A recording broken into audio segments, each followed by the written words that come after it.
नमस्कार साथियों, आप सबका पुनः स्वागत है श्रद्धा एस्ट्रो ज्योतिष में। आज हम लोग कवर करने वाले हैं वृषभ लग्न की कुंडली में यदि लग्न में ही बुध विराजमान है, हम ये भी कह सकते हैं वृषभ लग्न की कुंडली में वृषभ राशि का बुध किस प्रकार का फल देता है। मेरा नाम है सनत कुमार वाजपेयी, 15 साल का अनुभव मुझे साइंस एंड एस्ट्रोलॉजी में। हमारे बारे में और अधिक जानकारी के लिए आप सिंपली गूगल करें, सनत वाजपेयी लिखें, आपको मेरे बारे में कंप्लीट इन्फॉर्मेशन मिल जाएगी।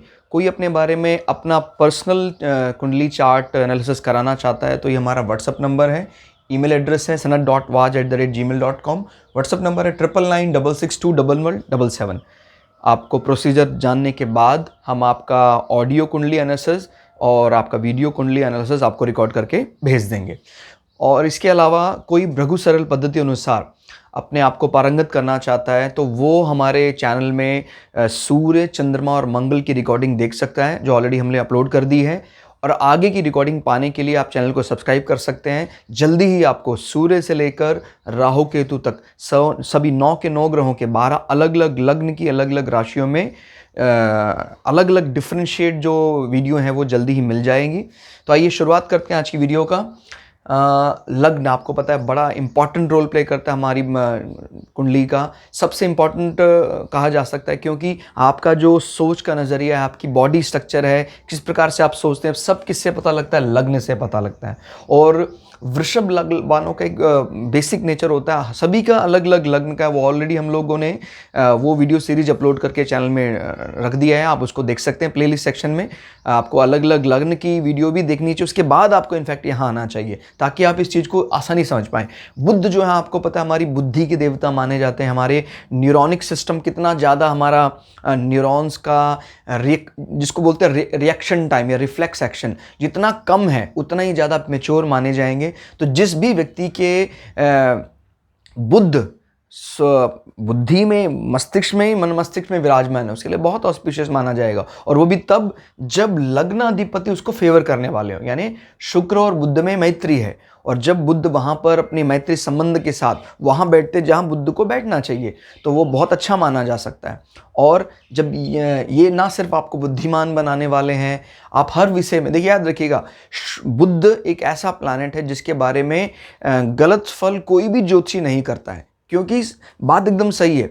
बुध का जो बाय डिफॉल्ट प्रॉपर्टी है वो ना तो एग्रेसिव है ना वो कुछ गलत करना चाहते हैं, वो दोनों लोभी से मिलाकर चलते हैं। लेकिन यही सबसे बड़ी भूल हो जाती है कि हम इसके फल को कम आंकने लग जाते हैं, कहते हैं यार इसको सभी तो न्यूट्रल सा मानते हैं। ऐसा नहीं है, अकेला बुध इतना शक्तिशाली होता, मतलब अब इसको मान के चले ये वो काम कर सकता है जो कई दफ़ा बृहस्पति के बस का भी नहीं है, क्योंकि बृहस्पति आपको लौकिक ज्ञान से परिपूर्ण कर सकता है, लेकिन जहां आपको अपने अंतर आत्मा में झांकना हो वहां पर आपको बुध आदित्य योग जिसकी कल्पना की जाती है, यानी आत्मा और बुद्धि के मिलन की बात की जाती है। तो ये बुद्धि है आपकी, और बुद्धि अगर आपका फेवर करने लग जाए तो आपको मेडिटेशन में वो मिल सकता है जो किसी ज्ञानवान आदमी को नहीं मिल सकता। तो ये याद रखिएगा, बुद्ध के इंपॉर्टेंस को किसी भी लिहाज से बहुत बहुत बहुत ज़्यादा आंकना चाहिए। एक प्रकार का आजकल के इसमें एक प्रकार का भ्रम सा फैल गया है कि यार बुद्ध की इंपॉर्टेंस थोड़ी सी कम है, क्योंकि कोई भी एस्ट्रोलॉजर के बारे में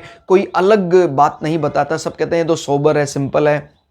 नहीं, याद रखिएगा, अगर हमने न्यूरोनिक या नर्वस सिस्टम, तंत्रिका तंत्र जिसका मुख्य अंग हमारा मस्तिष्क है, उसको ही भुला दिया, इन सारी चीज़ों को काबू करने वाले जो सेरेबलम वो तो हमारे मस्तिष्क में ही विराजमान है, और हम उसी को इग्नोर कर रहे हैं। तो याद रखिएगा, बुध वो करवा सकता है जो कई दफ़ा बृहस्पति के बस का भी नहीं है। क्लियर हो गया? ये बात याद रखिएगा। ज्ञान अलग विषय है, लेकिन आज हम पीड़ित हैं, हम अपने उस चीज़ को नहीं जान पा रहे हैं कि जो हमारे बौद्धिक स्तर को सुधार पाए। याद रखिएगा, हम जब मेडिटेशन में इनर अवेकनिंग की बात करते हैं, अंदर ध्यान की बात करते हैं, वो विषय बृहस्पति का नहीं रह जाता है, वो विषय रह जाता है बुध का। ये बहुत बहुत बहुत ज़्यादा इंपॉर्टेंट बात है। तो ध्यान रखिएगा, जो बुध हैं अगर प्रथम भाव में बैठते हैं मित्र की राशि में, तो जितना इनको देने का होगा वो उतना आपको देने का प्रयास करेंगे। अब ये भी देख लेते हैं किस भाव के स्वामी होकर यहाँ बैठे हैं।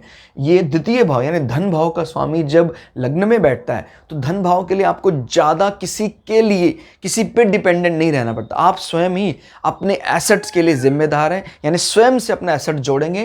यानी ऐसे व्यक्तियों को ज़्यादा टेंशन नहीं लेनी पड़ती अपने एसेट्स के लिए।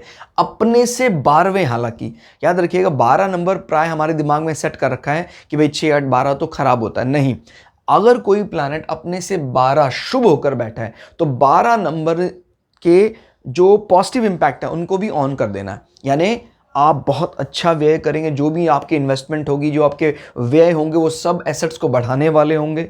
और क्या बताता है, 12 नंबर दूरस्थ स्थान में की गई यात्राएं आपको बहुत फ़ायदा दिलाने वाली होंगी, आपके एसेट्स को बढ़ाने वाली होंगी। और क्या बताता है, फाइनल मोक्षा, आप इस प्रकार के कोई भी प्रयोग करेंगे वो सक्सेसफुली रहेंगे। मैंने पहले ही बोल दिया, बुध फर्स्ट हाउस में बहुत ऑस्पिशियस माना जाता है। आपके कोई भी शरीर में न्यूरोनिक डिसऑर्डर होता है वो बुध के कमज़ोर होने से देखा जाता है। क्लियर हो गया? तो बुध का मैच्योर होना, बुध का प्रसन्न रहना बड़ा अच्छा माना जाता है। अगर यही बुध किसी एग्रेसिव प्लैनेट के बीच में गिर जाए, देखो बुद्धि का अर्थ क्या होता है, बुद्धि का अर्थ ये नहीं कि हम कोई पाप ग्रह आने के बाद डिनाई कर दें।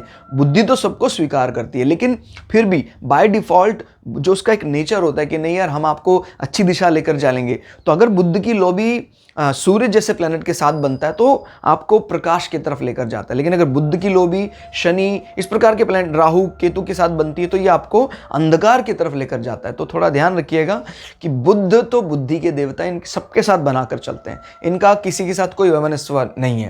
क्लियर हो? तो ये ध्यान रखना है आपको। बुध एक लौते ऐसे प्लैनेट है जो प्रकाश की लॉबी यानी सूर्य और अंधकार की लॉबी शनि, दोनों लॉबियों में बराबर इज्जत पाते हैं। क्लियर हो गया?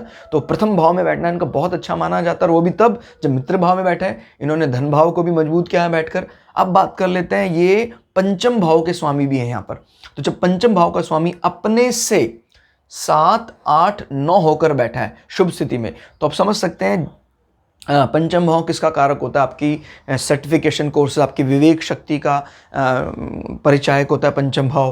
पंचम भाव आपके सडन गेन का परिचायक होता है। पंचम भाव से आप आपके रोमांस लाइफ को भी बात करते हैं। अगर पंचम भाव मजबूत है, इसका स्वामी स्वग्रह होकर बैठा है, यानी आप अपने विवेक शक्ति में बड़े प्रवीण होंगे, बड़ी पकड़ आपकी अच्छी होगी। बुध इसके स्वामी हैं और बुध ही आपको पता हमारी बुद्धि के रिप्रेजेंट करता है। तो 5वें भाव से आपको पता है हमारी विवेक शक्ति, ज्ञान, विद्या, ये सब देखा जाता है। तो इनका रिलेटेड डिपार्टमेंट है और बैठा भी कहाँ है, बड़ी अच्छी स्थिति में मस्तिष्क, मन मस्तिष्क में। तो ऐसे व्यक्ति का मस्तिष्क बहुत अच्छा होता है। डिग्री सर्टिफिकेशन एकदम क्लियर कर लेते हैं ये लोग कि हमें क्या करना है। क्लियर हो गया? इस भाव को मजबूती दे रहा है। आपको पता है वैसे भी एक प्रकार के राजयोग की तरफ इशारा कर रहा है। जब कभी भी लक्ष्मी त्रिकोण, क्लियर हो गया, यानी पंचम भाव का संबंध लग्न के साथ बनता है तो एक प्रकार के राजयोग की तरफ इशारा करता है। ये राजयोग एज वेल एज धन योग दोनों में इंक्लूड किया जा सकता है। कारण क्योंकि ये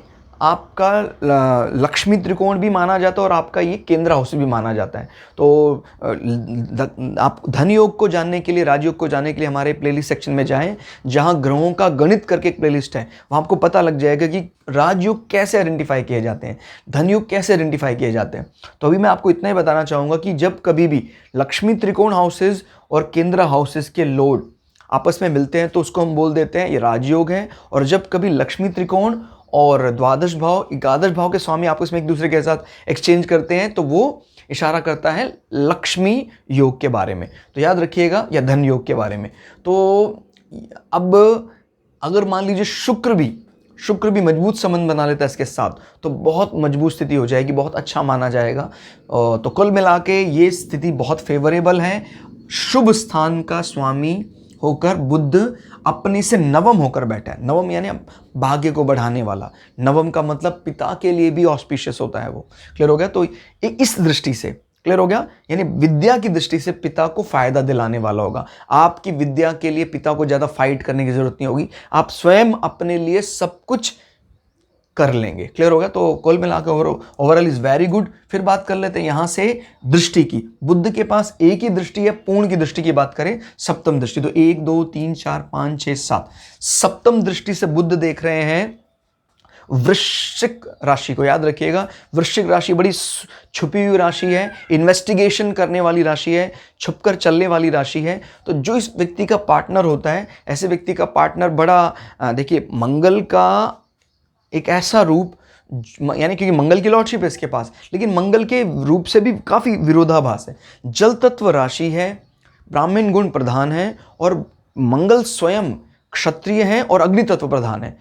तो ध्यान रखिएगा, छुप कर रहती है, आवेश अचानक आ सकता है। तो इनके जो पार्टनर की प्रॉपर्टी है वृश्चिक से मैच करती है, लेकिन बुध की यहाँ नजरें बताती है कि उनको शांत रखने का काम ये करता है। हालांकि क्योंकि मंगल के और बुध की संबंध दोनों तरफ से प्रेम नहीं है, दोनों तरफ से प्रेम संबंध नहीं, क्योंकि मंगल बुध को पसंद नहीं करते हैं। इस कारण से हम कह सकते हैं बुध की दृष्टि हालांकि चीज़ों को संभालने का काम कर रही है, फिर भी आपके संबंध जो अपने पार्टनर के साथ अच्छे ही रहेंगे, लेकिन विरोधाभास तो रहेगा, इसमें कोई दो राय नहीं। जो मैंने बताया, ये जो जातक हैं ये शुक्र के प्रभाव से ज़्यादा प्रभावित नज़र आते हैं। आपके जो पार्टनर है वो मंगल के उस प्रभाव से ज़्यादा प्रभावित नज़र आते हैं, जो छुप कर रहता है और अचानक ताव में आ जाता है, छोटी छोटी बात पर ताव में आ जाता है। लेकिन बुध की दृष्टि एक प्रकार से चीज़ों को संभालने का काम करती है। क्लियर हो गया? तो सातवीं दृष्टि इस घर में अच्छा फल ही देगी। और अगर मान लीजिए जैसे बृहस्पति की भी दृष्टि कहीं और से नवम दृष्टि या पंचम दृष्टि पड़ जाए तो सातवें घर को फिर संभाल लेती है। यानी इन लोगों के मन में वो भावना रहने के बाद भी वो लोग उस भावना का जो कह सकते हैं सदुपयोग करते हैं, दुरुपयोग नहीं करते हैं। अगर करते भी हैं कहीं तो वो अपने लोगों के लिए नहीं करते हैं। कहता है यार इतना एग्रेसिव आदमी तेरे साथ कैसे रहता है? कहता बस ईश्वर की कृपा है, गुरुओं की कृपा है, हमारे साथ मिलकर रहता है। तो वही प्रॉपर्टी अच्छे ग्रहों की दृष्टि से पड़ जाती है। तो अब मैं आपको बार बार बता रहा हूँ, बुध को भी आप कम मत आंकना, सेमी जुपिटर की तरह। जैसे कहा जाता है कि लग्न में बृहस्पति की दृष्टि या बृहस्पति का बैठना हजारों लाखों दोषों को नष्ट कर देता है। इसी प्रकार से बुध को भी आप एक सेमी जुपिटर, आधा बृहस्पति का ही रूप माने, वो भी इसी प्रकार से कई दोषों को नष्ट करने वाला होता है, शांत रखता है बुद्धि को, और इसकी यहाँ दृष्टि भी इस भाव को शांत रखने में मदद करती है। तो याद रखना है क्या क्या मुख्य रूप से देखना है, जहाँ बुध बैठे हैं या जो भी प्लैनेट बैठा है, भृगु सरल पद्धति का यही आधार है। आपको एक प्लैनेट से कंप्लीट एनालिसिस करना है, कहाँ वो बैठा है, किसकी वो लॉर्डशिप लेकर चल रहा है, कितने नंबर से बैठा है। क्लियर हो गया? तो दोनों भावों की लॉर्डशिप, ये दृष्टियाँ। क्लियर हो गया? तो दोस्तों आपको ये वीडियो कैसा लगा कमेंट करके जरूर बताइएगा। वीडियो पसंद आए तो चैनल को सब्सक्राइब कीजिए। मिलते हैं अगली वीडियो में, तब तक के लिए जय श्री भृगु पराशरा, जय श्री शुक्राचार्य, नमस्कार।